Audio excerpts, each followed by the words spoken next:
Laura went downstairs, knocked at the study door, and entered, scarcely waiting for the response. Senator Dilworthy was alone, with an open Bible in his hand, upside down. Laura smiled, and said, forgetting her acquired correctness of speech, "It is only me." P321.jpg, 47K. "Ah, come in, sit down," and the senator closed the book and laid it down. "I wanted to see you." Time to report progress from the Committee of the Whole, and the senator beamed with his own congressional wit. "In the Committee of the Whole things are working very well. We have made ever so much progress in a week.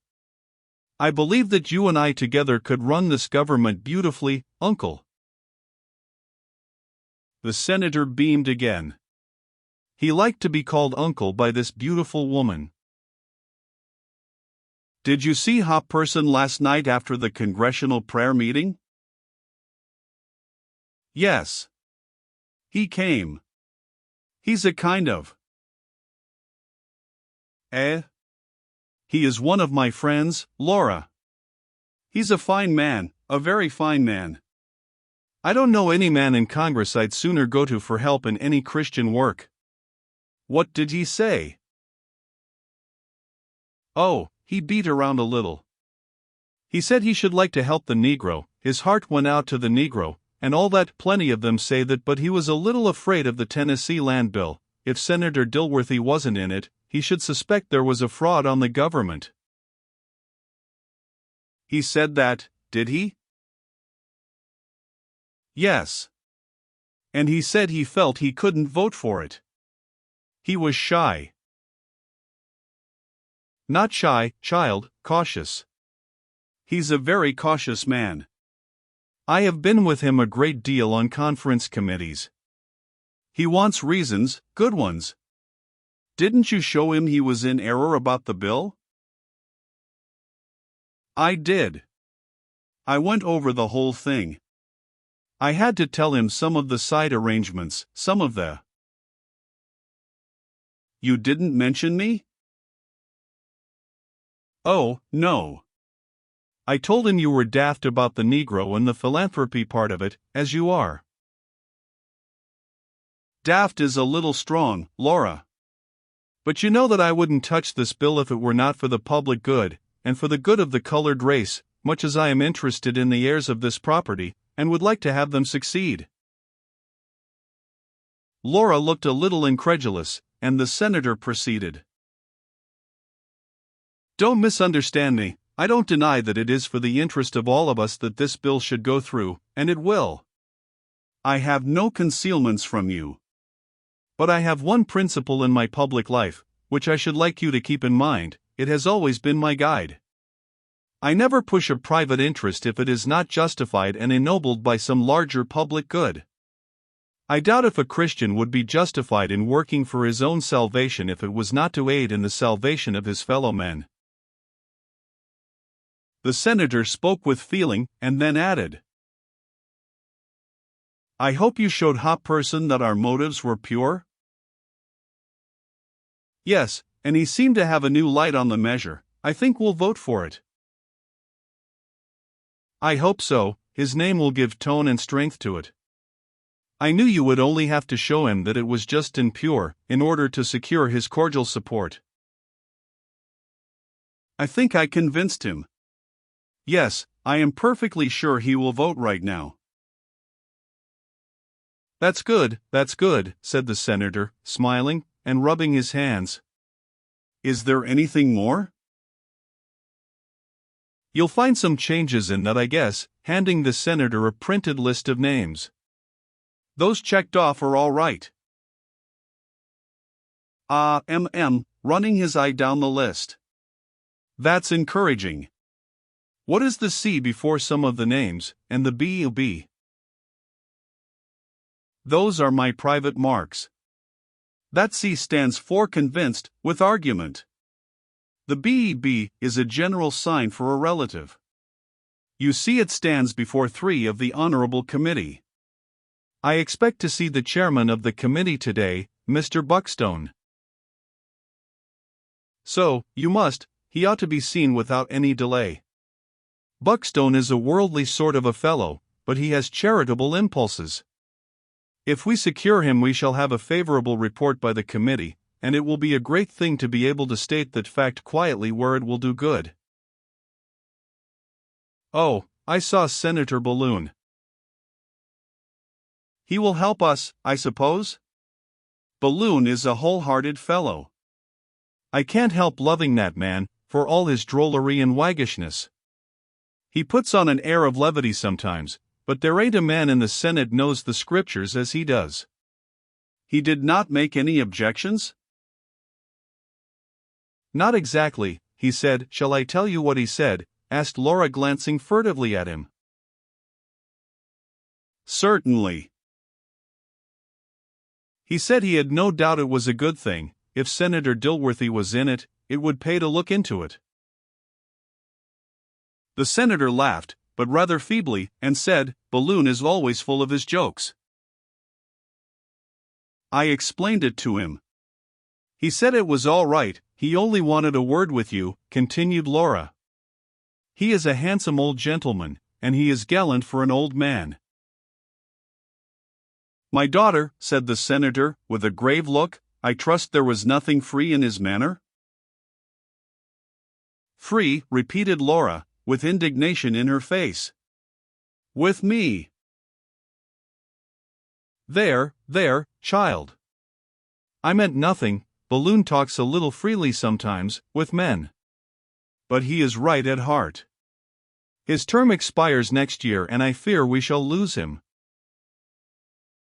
He seemed to be packing the day I was there. His rooms were full of dry goods boxes, into which his servant was crowding all manner of old clothes and stuff. I suppose he will paint pub docks on them and frank them home. That's good economy, isn't it? Yes, but child, all congressmen do that. It may not be strictly honest, indeed it is not unless he had some public documents mixed in with the clothes.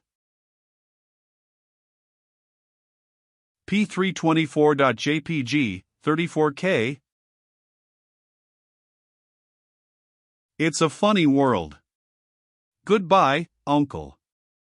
I'm going to see that chairman.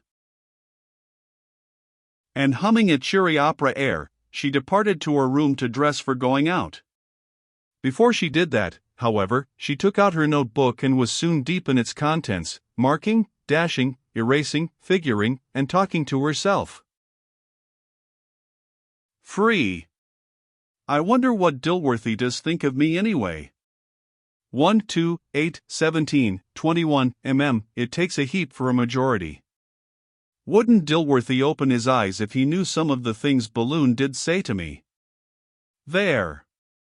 Hopperson's influence ought to count 20, the sanctimonious old curmudgeon. Son-in-law, sinecure in the Negro institution. That about gauges him. The 3 committeemen, sons-in-law. Nothing like a son-in-law here in Washington or a brother-in-law. And everybody has M. Let's see, 61. With places, 25, persuaded it is getting on. We'll have 2/3 of Congress in time. Dilworthy must surely know I understand him. Uncle Dilworthy. Uncle Balloon tells very amusing stories when ladies are not present. I should think so. M. 85. There. I must find that chairman. Queer. Buckstone acts. Seemed to be in love. I was sure of it. He promised to come here, and he hasn't. Strange. Very strange. I must chance to meet him today. Laura dressed and went out, thinking she was perhaps too early for Mr. Buckstone to come from the house, but as he lodged near the bookstore she would drop in there and keep a lookout for him. While Laura is on her errand to find Mr. Buckstone, it may not be out of the way to remark that she knew quite as much of Washington life as Senator Dilworthy gave her credit for, and more than she thought proper to tell him. She was acquainted by this time with a good many of the young fellows of Newspaper Row, and exchanged gossip with them to their mutual advantage. They were always talking in the Row, everlastingly gossiping, bantering and sarcastically praising things, and going on in a style which was a curious commingling of earnest and persiflage. Colonel Sellers liked this talk amazingly, though he was sometimes a little at sea in it, and perhaps that didn't lessen the relish of the conversation to the correspondents. It seems that they had got hold of the dry goods box packing story about Balloon, one day, and were talking it over when the Colonel came in. The Colonel wanted to know all about it, and Hicks told him. And then Hicks went on, with a serious air. "Colonel, if you register a letter, it means that it is of value, doesn't it?